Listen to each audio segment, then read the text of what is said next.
I never thought I'd be here, telling thousands of strangers on the internet about the worst year of my life. But I need to get this out. I need someone to understand what happened to my family, what's still happening, because sometimes I wake up at 3 in the morning and wonder if I imagined it all. If maybe I'm the crazy one, like they tried to make me believe. My hands are shaking as I record this. Even though Nathan is behind bars now, at least temporarily, I still find myself checking the locks on my doors. Still looking over my shoulder in parking lots.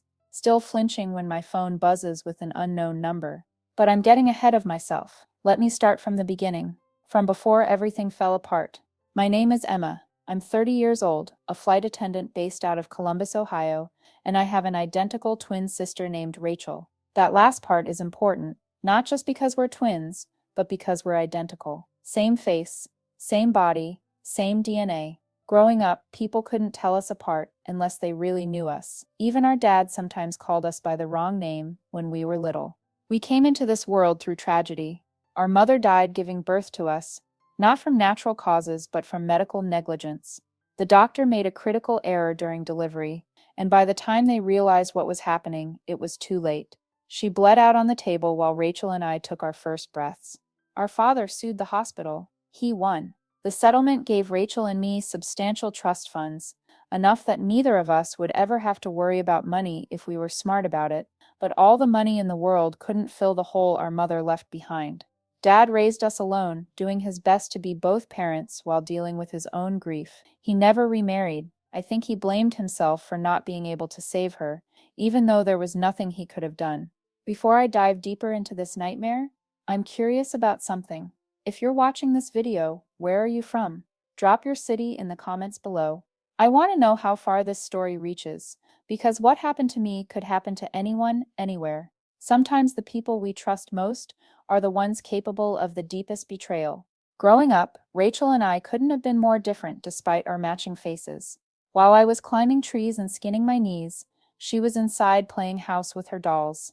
I read adventure novels and dreamed of traveling the world. She made scrapbooks of wedding dresses and baby names. By the time we were in middle school, she had our entire lives planned out. We'd marry brothers, live next door to each other, have kids at the same time, who would grow up as close as siblings. Wouldn't that be perfect? She'd say, showing me another Pinterest board of matching nurseries.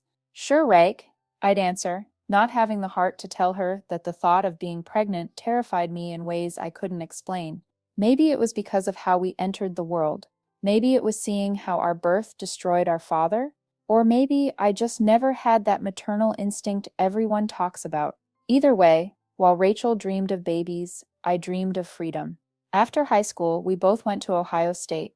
That's where Rachel met Nathan during our sophomore year. He was a business major, charming in that calculated way that should have been a red flag, but instead just seemed confident.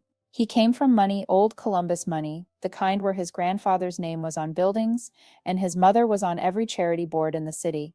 Nathan pursued Rachel with the intensity of someone closing a business deal. Flowers every week, expensive dinners, surprise trips. He even charmed our dad, showing up to help with yard work and watching football every Sunday. Within 6 months, they were inseparable. Within a year, he'd proposed. Isn't it fast? I remember asking her the night she showed me the ring, a 3-carat diamond that looked heavy on her small finger. When you know, she said, but there was something in her eyes that looked more like relief than love, like she'd been holding her breath waiting for this moment and could finally exhale. They got married right after graduation. Rachel never worked a day in her life, went straight from being a student to being Nathan's wife. He said he wanted to take care of her, that his wife shouldn't have to work. At the time, it seemed romantic. Looking back, it was the first cage bar sliding into place. I went a different direction. Got a job as a flight attendant, started seeing the world I'd always dreamed about. Met Jordan, my boyfriend, 3 years ago on a flight to Seattle where he was traveling for a tech conference. He was the only passenger who actually laughed at my safety demonstration jokes. We talked the entire flight, and by the time we landed, I knew I wanted to see him again. Jordan was everything Nathan wasn't: quiet where Nathan was loud, thoughtful where Nathan was impulsive, and most importantly, he saw me as a complete person, not just a future incubator for his legacy. Meanwhile, Rachel was trying to get pregnant. It started casually. We're not preventing anything, just seeing what happens. Then it became scheduled, timed, obsessive, temperature charts, ovulation predictors, specific diets. Sex became a chore on a calendar. Nathan started making comments at family dinners about their lack of progress, always with his hand possessively on Rachel's shoulder, squeezing just a little too tight. 3 years into trying, they started IVF. The first round failed, so did the second, and the third. Each failure hit Rachel harder, and Nathan's comments became less subtle. He'd joke about her being broken, about maybe choosing the wrong sister. Rachel would laugh it off, but I saw her flinch every time. Then came the car accident. It happened 4 years ago. Rachel was in the passenger seat. Dad was driving. They were coming back from looking at a potential nursery furniture set. Rachel was optimistic about the fourth IVF round. A drunk driver ran a red light and T-boned them on Rachel's side. Dad walked away with bruises. Rachel didn't walk for 2 months. The accident caused massive internal damage. She lost the baby she didn't even know she was carrying, naturally conceived after all those failed IVF attempts. The surgery to save her life took away any chance of her carrying another pregnancy. The doctors were blunt. Her uterus was too damaged, her body too scarred. Surrogacy or adoption were her only options. Nathan was at a conference when it happened. He flew back 12 hours later, and the first thing he said when he saw her in that hospital bed wasn't, "I'm glad you're alive," or "I love you." It was, "So you killed our baby?" I wanted to throw him out of the room. Dad actually tried to, but Rachel begged us not to make a scene. Said Nathan was just in shock, grieving. We backed off. We shouldn't have. The next 2 years were hell for Rachel. Nathan's family made it worse. His mother, Patricia, would make little comments at family gatherings. Such a shame about the baby. Maybe it wasn't meant to be. Some women just aren't built for motherhood. Nathan never defended her. Not once. Rachel threw herself into finding alternatives, adoption agencies, surrogacy services. But Nathan had opinions about everything. The adoption kids might have bad genes. The surrogates were strangers carrying his child. Nothing was good enough. Then, about 3 months ago, Rachel came to my apartment for our regular Thursday night dinner. We always watched Modern Family together.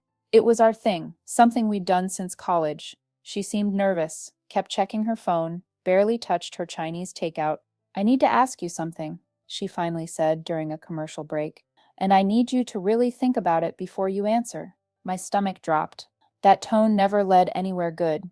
"Nathan and I have been talking," she continued, twisting her wedding ring around her finger, a nervous habit that had gotten worse lately, "about the surrogacy thing. And we realized we've been looking at this all wrong." "What do you mean?" She took a deep breath. "You and I are identical twins. We have the exact same DNA.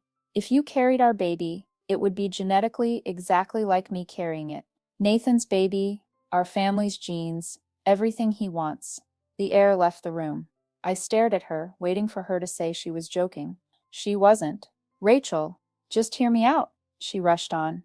"It would only be 9 months. We'd pay for everything. Medical care, time off work, anything you need. You could even stay with us so we could take care of you. And think about it, you'd be giving me the only thing I've ever wanted. My baby would grow in the same womb I grew in." It's poetic, really. Poetic? I set down my chopsticks, my hands suddenly shaking.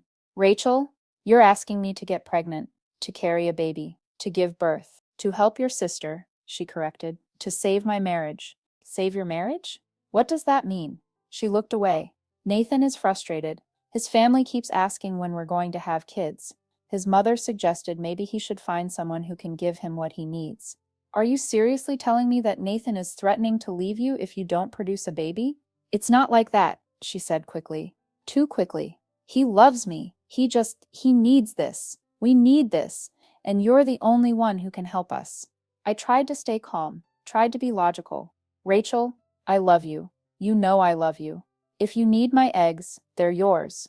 All of them. Take every egg I have. But I can't carry a pregnancy. I've never wanted to be pregnant. The thought of it terrifies me." Her face changed so fast it was like watching a mask slip. The desperation morphed into rage. "Terrifies you?" She stood up, her voice rising. "You know what terrifies me? Losing my husband, disappointing him every single month, being reminded constantly that I'm a failure as a woman. And here you are, perfectly healthy, perfectly capable, and you won't do this one thing for me?" "It's not one thing, Rachel. It's 9 months of my life. It's my body. Your body? She laughed. But it was bitter, sharp. Must be nice to have a body that works, to have choices, to have a boyfriend who doesn't look at you like you're defective. Rachel, that's not. She grabbed the framed photo of us from my mantle, the one from our college graduation, both of us in caps and gowns, laughing at something off camera. She held it for a moment, staring at it. We're identical, she said quietly. Exactly the same, except I'm broken, and you're not, and you won't even help me fix it. Then she threw the picture against the wall. The glass shattered, the frame split, and the photo fluttered to the ground among the debris. You're selfish, she spat. You've always been selfish, running off to see the world while I stayed here, flying away while I built a home, and now when I need you most, you abandon me again. She stormed out, slamming the door so hard my neighbor came to check on me. I stood there, staring at the broken glass, trying to understand how we'd gotten here. The text started that night. Pictures of her childhood diary. When I grow up, I want 4 kids, 2 boys and 2 girls. Her vision boards from high school magazine cutouts of babies, families, nurseries, screenshots of baby names she'd saved, Emma for a girl after my sister, because she'll help me have her. Each message came with guilt. This is all I've ever wanted.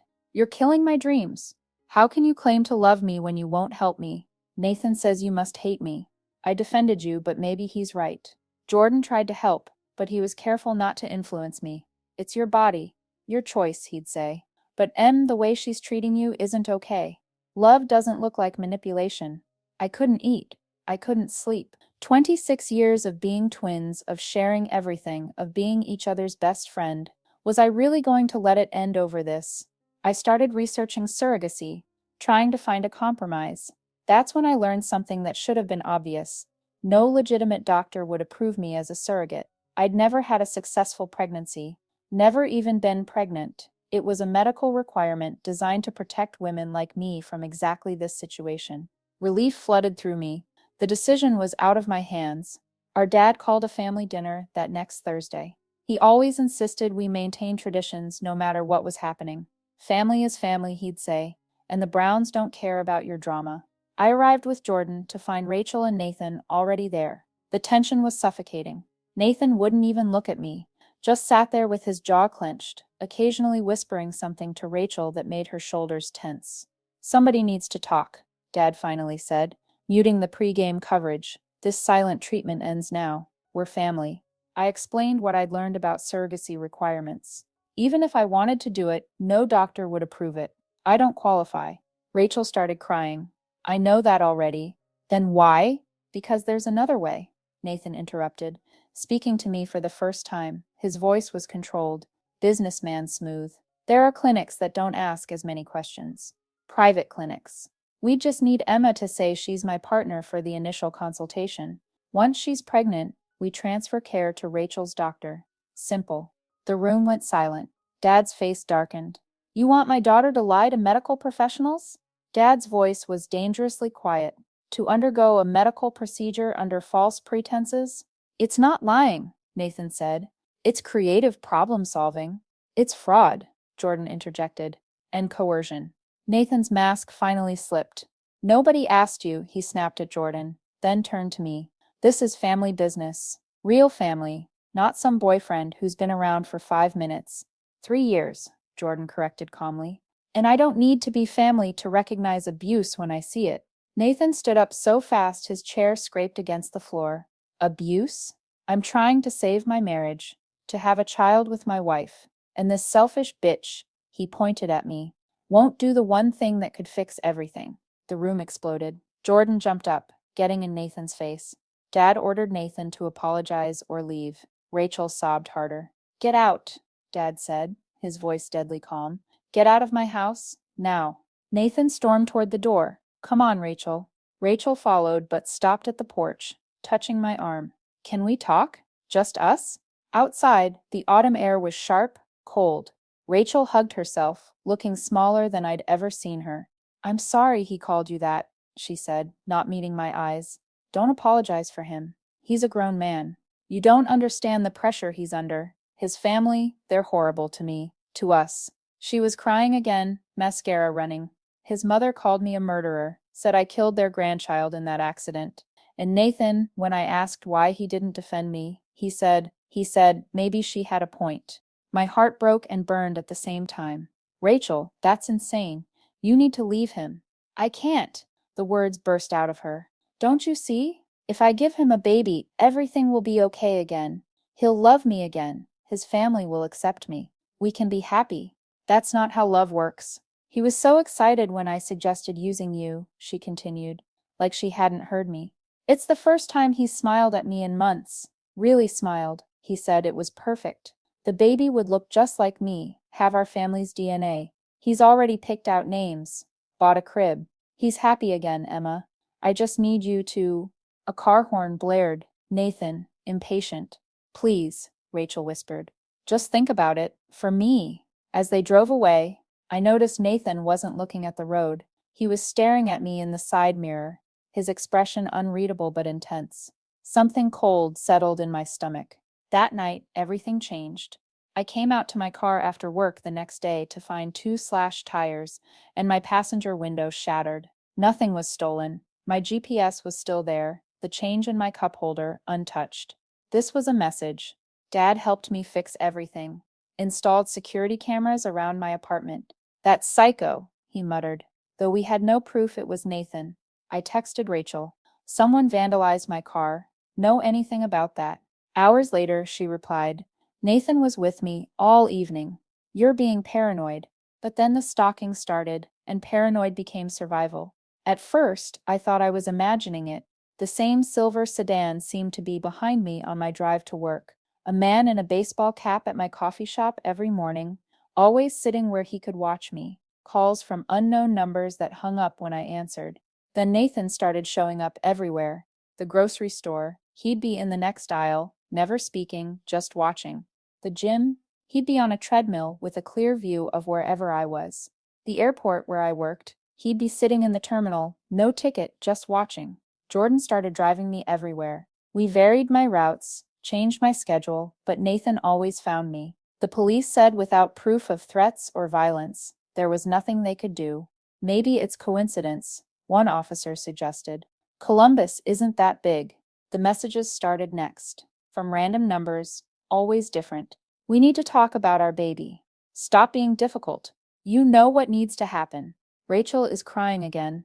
That's your fault. Just say yes, and this all goes away. Then they got worse. I dream about you pregnant. You'd look beautiful carrying my child. We both know you want it too. Stop pretending you don't think about it. I couldn't prove they were from Nathan. The numbers were all burner phones. Untraceable. But I knew, the way he phrased things, the timing of the messages, right after I'd seen him somewhere. It was him. Rachel insisted I was overreacting. Nathan's been home with me, she'd say. You're stressed. Maybe you should talk to someone.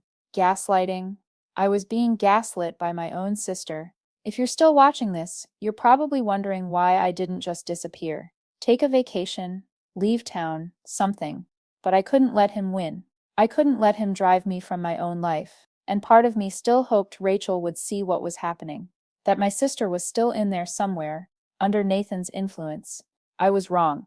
The breaking point came on a Sunday 3 weeks later. I was at brunch with friends, celebrating my friend Kayla's engagement. We were laughing, champagne flowing, when our waiter approached. Ma'am, your husband is here. He says it's an emergency.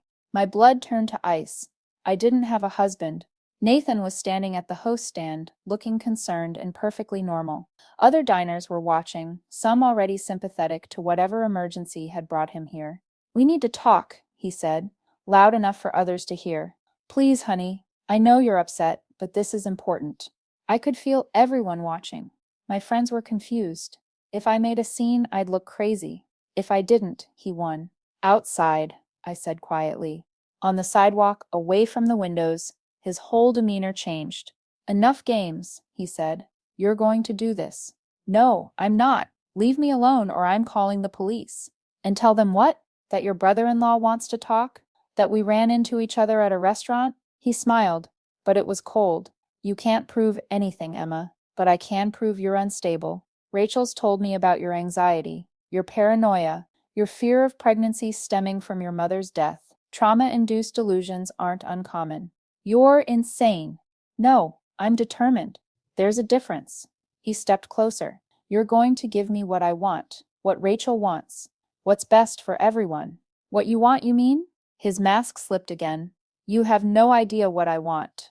Then tell me, what is this really about, Nathan? He was quiet for a moment. Then do you know what it's like to have everyone watching you, waiting for you to produce an heir? My family name dies with me if I don't have a son. My mother reminds me every day. My father threatens to cut me off, and I'm married to a broken woman who can't give me the one thing I need. So divorce her and look like a failure? Abandon my wife after an accident? Do you know what that would do to my reputation? He laughed bitterly. No, I need this to work. I need Rachel to give me a baby. And since she can't, his eyes traveled down my body in a way that made my skin crawl. Her identical twin will have to do. You're sick. I'm practical. You're literally the same person genetically. The baby would be exactly what it would have been if Rachel could carry it. No one would ever know. I would know. You'd get over it. Women always do. I turned to walk away, but he grabbed my hair, yanking me backward. Pain shot through my scalp as he pulled harder, his other hand gripping my arm. Don't you dare walk away from me, he hissed in my ear. You're going to give me what I want. Either you agree, or I'll make sure you have no choice. I screamed. People came running.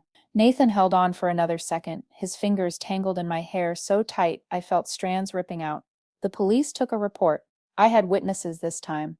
A bleeding scalp, bruises forming on my arm. They went to arrest him. He was out on bail the next morning. That's when the real terror began. The messages became constant. You shouldn't have done that. Now everyone will know you're crazy. Who's going to believe you over me?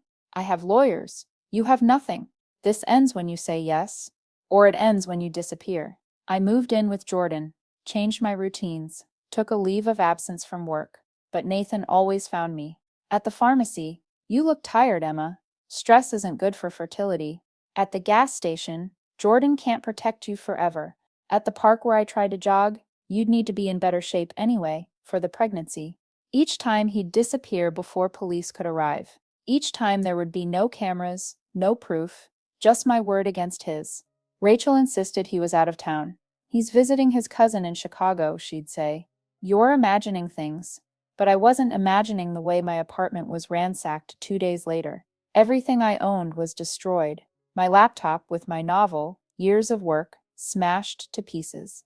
My clothes shredded, my furniture broken, and on my bedroom wall, written in red paint, "You'll give me what I want, or I'll take it." That's when Rachel called me at 2 a.m., sobbing so hard I could barely understand her. "I'm sorry," she gasped. "I'm so sorry." "Rachel, what?" I followed him.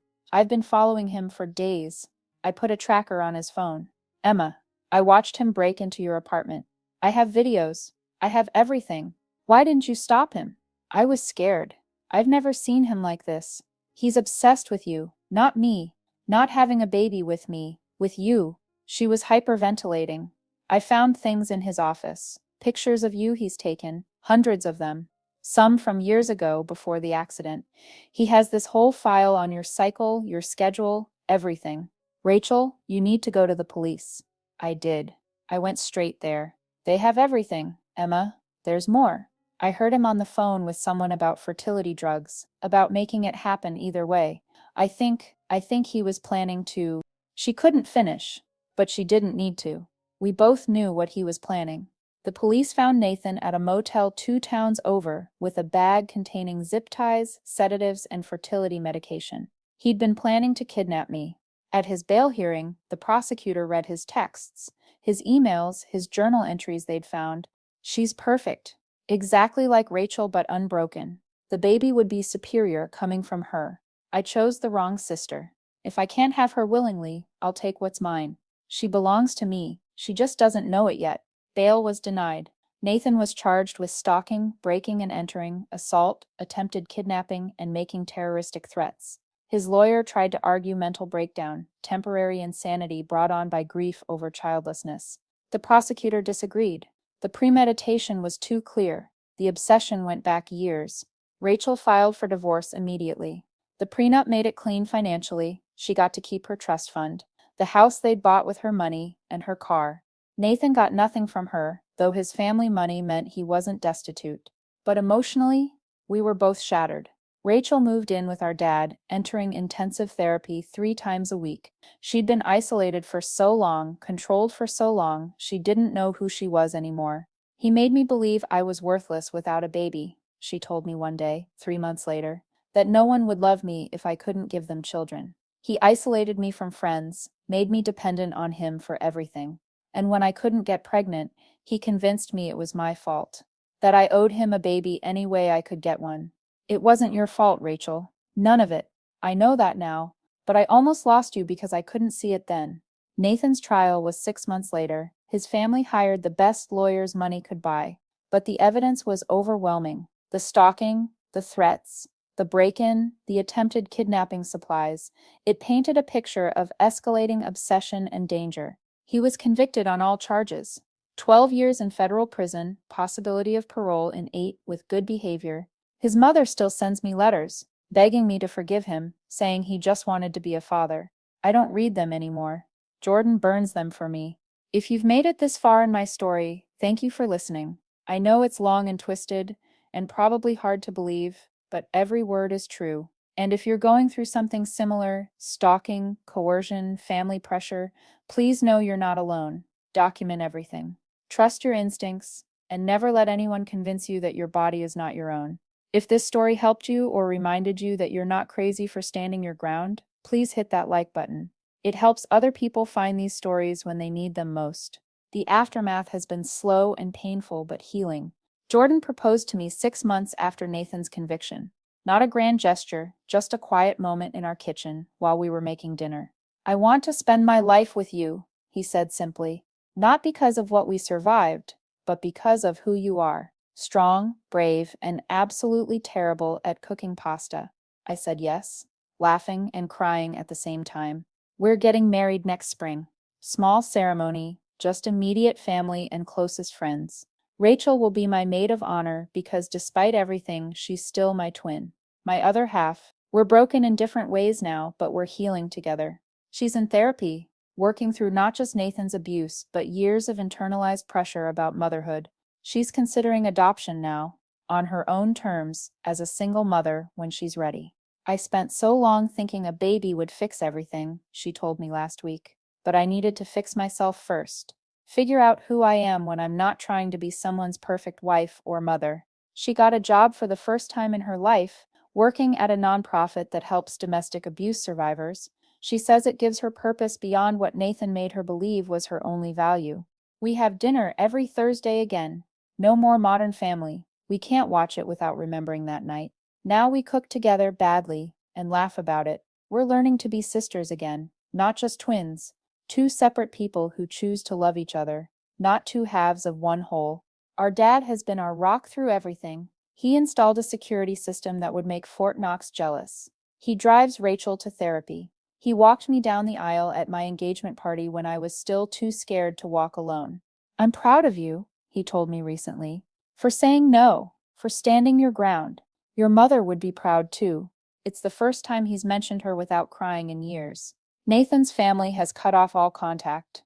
Thank God. His mother tried to sue for emotional damages, saying I led him on and destroyed their family line. It was thrown out immediately.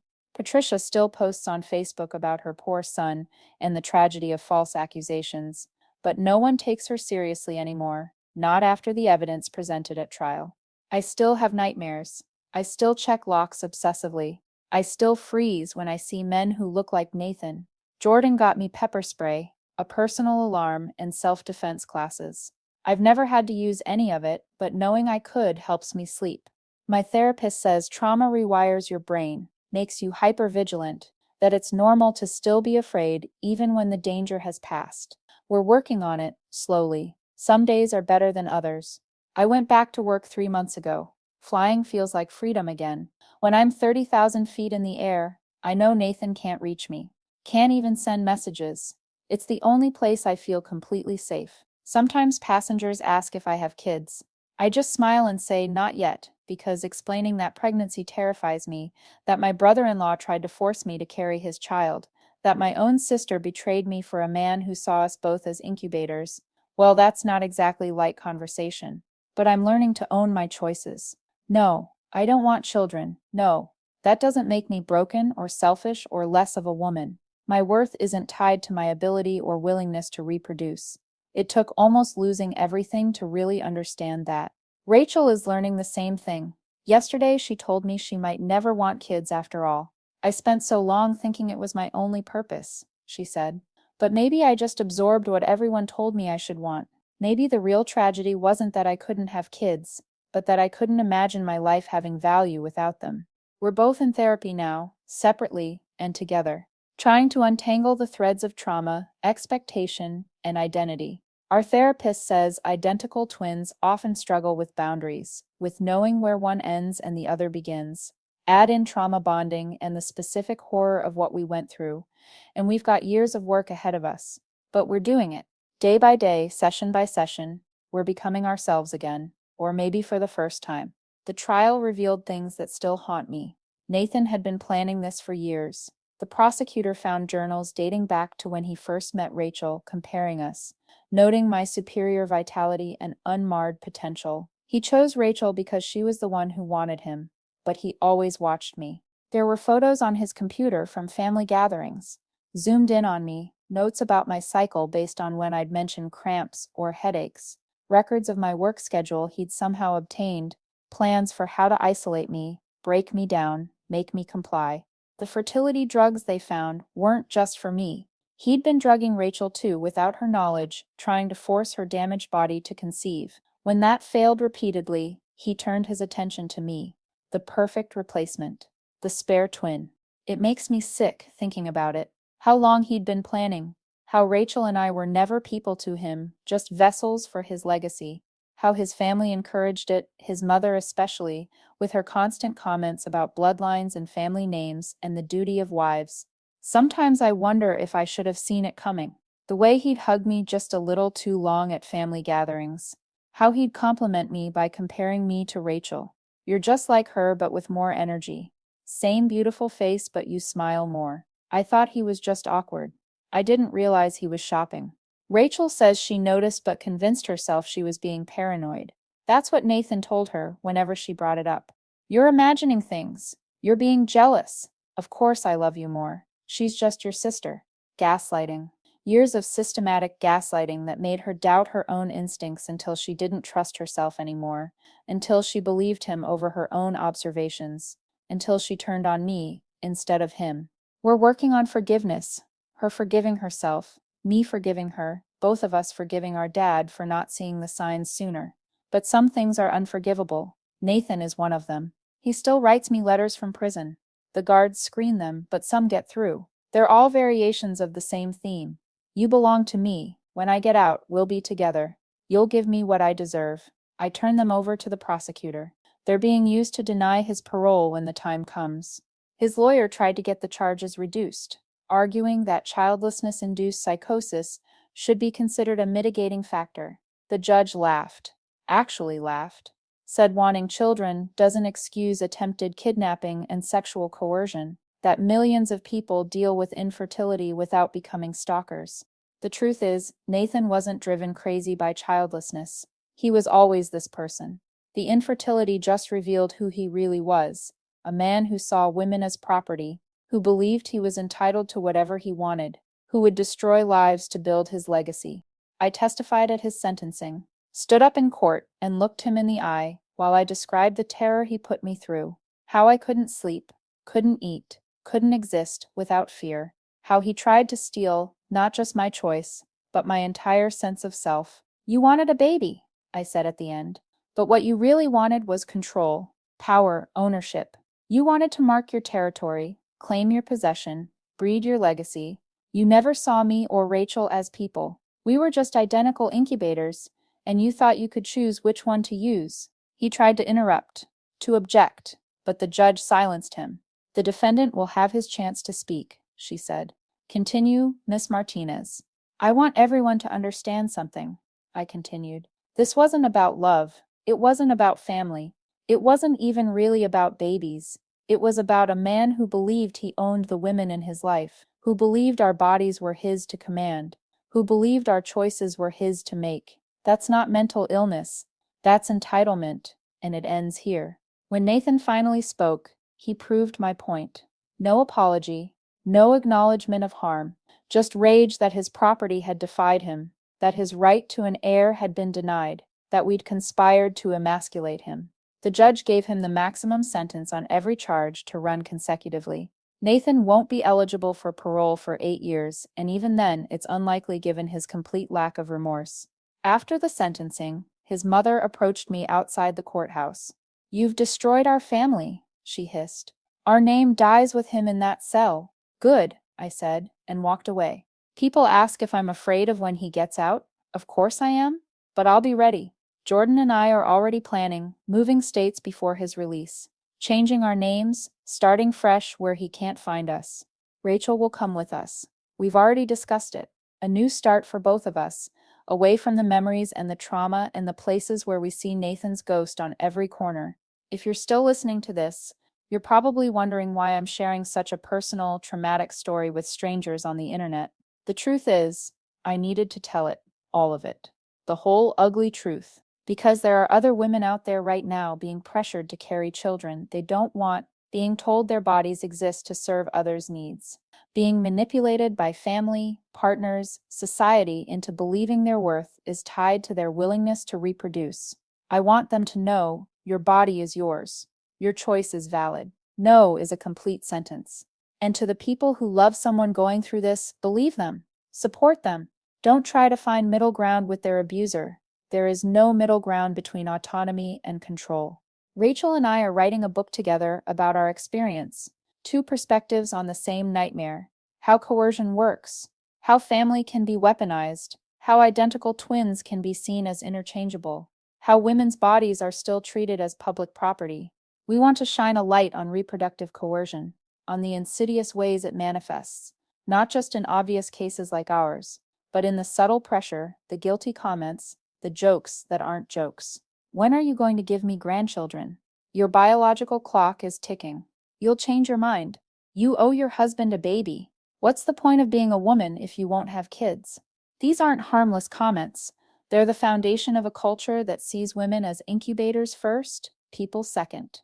Nathan was an extreme example, but he was born from this culture, raised in it, enabled by it. His mother taught him that his name, his legacy, his genetics were more important than his wife's health or autonomy. His father showed him that women who couldn't produce heirs were failures. Society told him that his desire for biological children superseded anyone else's right to choose. Rachel and I were victims of this system, but we're not anymore. We're survivors. We're advocates. We're using our voices to make sure this doesn't happen to anyone else. The book comes out next year. All proceeds go to organizations that support reproductive autonomy and stalking victims. We're turning our trauma into something that might help others. Jordan has been incredible through all of this. He's never once suggested I owe him children for standing by me. Never implied that my trauma makes me damaged goods. Never pushed me to get over it faster. You survived something horrific, he tells me, when I apologize for my nightmares, my panic attacks, my bad days. Healing takes time. I'm not going anywhere. We're getting married in 3 months. I'm keeping my name, not because I don't love him, but because Nathan tried to steal it from me, tried to make me disappear into his narrative. My name is mine. My body is mine. My choices are mine. I'm done letting anyone else claim ownership. Rachel will stand beside me at the wedding. We're different now than we were before this all started. Harder in some ways, softer in others. We don't finish each other's sentences anymore. Don't assume we know what the other is thinking. We're learning to be individuals who happen to share a face, rather than two halves of one person. It's healthier this way. The therapist says enmeshment is common in identical twins, especially those who experienced early trauma like losing our mother. We clung to each other because we were all we had, but that closeness made us vulnerable to someone like Nathan, who saw us as interchangeable parts rather than separate people. Now we're learning boundaries, privacy, the radical idea that we don't owe each other everything just because we shared a womb. I still love my sister. I'll always love her, but I don't need her the way I used to, and she doesn't need me. We're choosing to be in each other's lives, not defaulting to it. That choice, made freely, means more than any obligation ever could. Last week, she told me she's been accepted to law school. She wants to become a prosecutor, specifically for cases involving domestic violence and reproductive coercion. I couldn't save myself, she said, but maybe I can save someone else. I'm proud of her, proud of us both. We survived something that should have destroyed us. We're still here, still standing, still fighting. And Nathan? He's in a cell where he belongs. His legacy isn't the child he tried to force into existence. It's the legal precedent his case set, the awareness it raised, the women who will be believed because we were brave enough to document everything, to testify, to refuse to be silenced. He wanted to create life. Instead, he created survivors. If you've made it to the end of this story, all of it, thank you. Thank you for witnessing. Thank you for listening. Thank you for not looking away from the ugly truth of what women face when they dare to say no.